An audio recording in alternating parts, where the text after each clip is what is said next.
Good morning, good afternoon, good evening. This is Alan Burgos from the hashtag Walk with Land channel. Welcome and welcome back to our channel. Guys, if you are not yet subscribed to our channel, please do it so now so that you can be a part of this growing family. Officially, we are now 7,907 subscribers. Malapit na tayo guys sa 8,000. 93 subscribers na lang, mag-8,000 subscribers na tayo. And please help us. Please keep on sharing, keep on helping, and keep on subscribing. Thank you so much, guys. God bless you all. I love you all. Mahal na mahal ko po kayo. Okay, so ang pag-usapan po natin ngayon ay yung kay Vice President Sara Duterte. Okay, kasi sa mga panahon po ngayon ay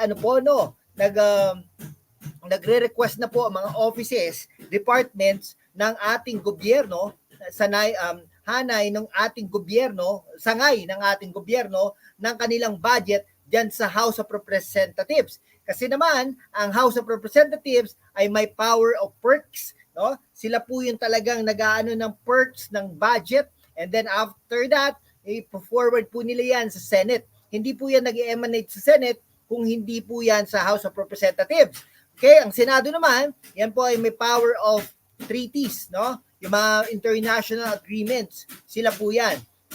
Okay, so sa mga panahon ngayon ay talagang nagsusumiti na ng mga budget ang mga offices, including the Office of the Vice President na pinapangunahan ng ating Vice President Sara Duterte. Yan. Okay, so nagsubmit na po sila ha. Okay, now, ang ano dyan, nung tinanong siya kung may confidential fund, sabi, napangiti si Vice President Sara Duterte, no? Hindi daw sila nag-request ng confidential funds sa 2025 budget. Nako po.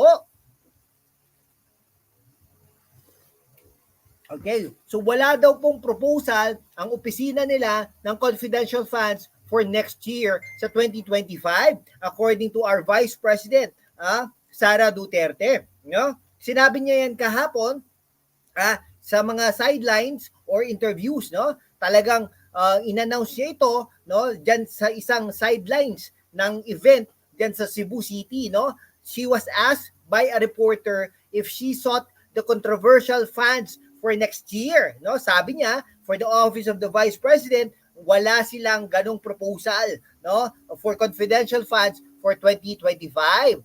Okay. So, sabi niya, alam niyo naman, nung mga nakaraang araw, nakaraang buwan, nakaraang taon, talagang she has been under fire over the confidential funds issue. Especially, it was learned that the office of the Vice President, no, transferred,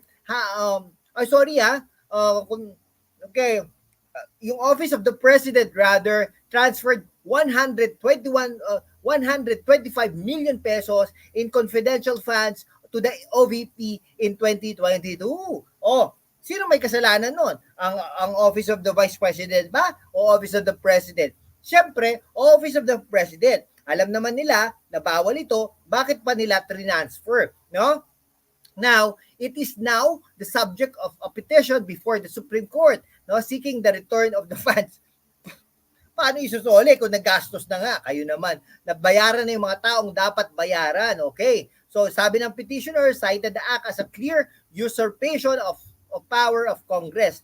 The dangers of justifying VP Sara Duterte's 2022 confidential funds. Ang problema sa inyo, hindi naman si VP ang nag-transfer no? Office of the President ang nag-transfer. Ginastos lang. No? It's either pag hindi mo ginastos, kakasuhan. No? Ano pa? Anong gusto niyo mangyari? No? Anong gusto niyo gawin ng Vice President? Nako, Duterte had been under fired, no?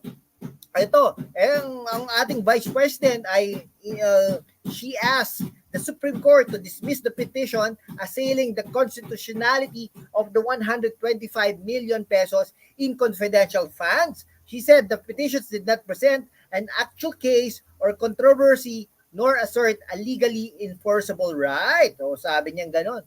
O yari kayo. Ganun po yun ha. So wala pong confidential funds ang ating butihing pangalawang Pangulo ng Pilipinas. Diyan sa wala po.